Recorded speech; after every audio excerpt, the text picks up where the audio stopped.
Hey there, guys. All right, today we are back with some more history matters. This time, why wasn't Japan split between the Allies after World War II? A short animated documentary. This is actually, you know, it's kind of the U.S. essentially. Once they enter, they pretty much take control over the Pacific theater. Um, like the reasoning behind why Japan wasn't split between the Soviets and the West, that one's pretty easy to answer. Essentially, the Soviets didn't really fight the Japanese much at all until the very end when they invaded Manchuria and Korea. The split between the communists and the capitalists would be within the Korean peninsula. It would not be on mainland Japan. But why Japan wasn't split between the United States, Britain, and all that, is an interesting question that I never really thought of. Because even though it was largely an American effort, you still had the Australians, the New Zealanders, and the British fight a lot. I think the British Navy was fairly involved. However, once the United States entered, the British Navy kind of takes a backseat there, and it's mainly the American Navy, whereas the British Navy is more dealing with the Germans and stuff. But yeah, curious what the answer is going to be here. At the conclusion of the Second World War in Europe, you'll know that Germany was divided up into 4 occupation zones, along with Austria. Yet, when Japan I love how everyone just forgets, like, I always forget that Austria also got split up. But it's just forgotten about. was defeated and the Pacific theatre of the war came to an end, it wasn't divided into occupation zones. Instead, it came under the near-exclusive domain of the MacArthur, I own you. United States. But why? Why wasn't Japan divided into occupation zones? So, before getting to the why, you should know that the original plan was to in fact split Japan into 4 occupation zones, much like Germany. Although this time there was to be no France. The north of Japan was to be occupied by the USSR, the south by the British, this area was to be occupied by the Republic of China, and the rest was to come under the control of China. Really? They were gonna get Okinawa? No, that's not Okinawa. Wait, no.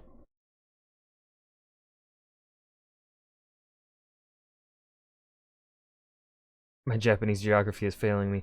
No, is that Okinawa? I played a lot of Shogun 2, and I always, I'd either start here, or I would start here. And I think it was the Okinawa clan. I forget. Anyways. the United States. Oh, I think I know why.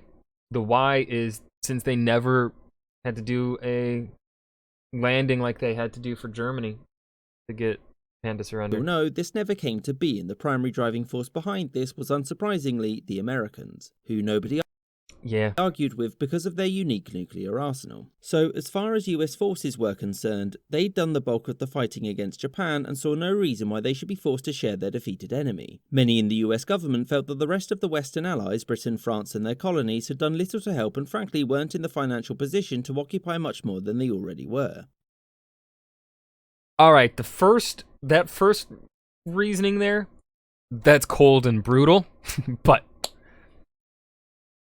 the Australians and New Zealanders, I'd say, for their size and their status in the world at that time, I think proportionately they put in a lot of work to help in the war in the Pacific.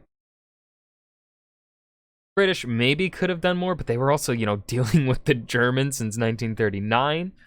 So, I can't entirely blame them for not really putting much of a focus on the Japanese when their home island was under threat by the Germans.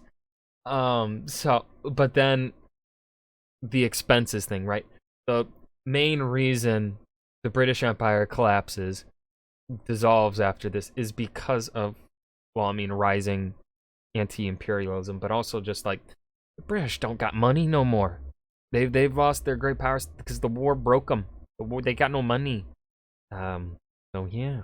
It also won't shock you to know that the occupation of Germany and Austria was already fairly tense, especially between Soviet and Western soldiers, and there was no desire to repeat that in Japan. Furthermore, Truman was a fundamental opponent of communism, and so he refused point blank to give any part of Japan beyond South Sakhalin to the USSR, since he was unsure if they would ever leave or whether or not they would start spreading communism there. He also flat out refused to deal with the French, since their role in the Pacific Theatre was minimal, and Truman considered it a big enough favour that France would be allowed to take its colonies back. So the Soviets were keen. Dude, Truman's fucking brutal. Holy shit. He's a fucking hard diplomat. Damn. On having a part of Japan under their own occupation, because why wouldn't they? While Stalin was happy to regain South Sakhalin, he was annoyed that the USSR wouldn't be involved with the occupation, since he felt that even if Japan was disarmed, it would continue to be anti-communist, which, to be fair, it was. But the USSR was the only power that the US wouldn't budge on because of the new Cold War. As for the Republic of China, it wasn't particularly interested in occupying mainland Japan, since it would take money and resources which it couldn't spare, especially when considering the momentarily halted civil war. Chiang Kai-shek was mostly concerned with getting the island of Formosa back along with Manchuria, and he did get the first one, so beyond that there was little more that he wanted. Now, it shouldn't surprise you that Britain was always happy to do a bit of occupying and was very keen to be given a piece of Japan for itself, although most of the actual occupying was to be done by Australian and Indian troops. Which is why, when the Americans did occupy the islands, Britain was given some areas of control and was placed in charge of overseeing Japanese disarmament. Now, America's original suspicions would end up being correct, and Britain would quickly leave Japan because it was expensive and they were broke. And thus, until 1952, Japan was under the sole occupation of the United States, with the rest of the world having little to no say at all.